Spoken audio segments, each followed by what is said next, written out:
দৰ্শকসকল, আজি মই প্ৰস্তুত কৰিব লৈছোঁ ৰসগোল্লা। এতিয়া মই গাখীৰখিনি ইয়াত দি পিনি অকণমান দৈ দি উতলাই আছোঁ আৰু গাখীৰ চানাখিনি প্ৰায় ফাটিবলৈ ধৰিছে।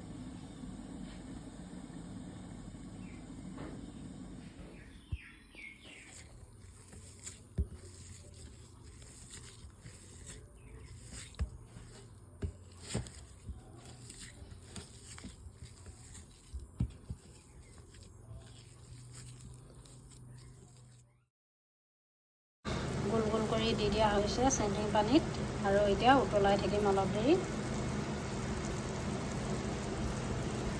এয়া চাওক, ৰসগোল্লাখিনি ধুনীয়াকৈ উতলি আছে আৰু এনেকুৱা হৈছে। আৰু অলপ দেৰি গৰম কৰাৰ পিছত হৈ যাব।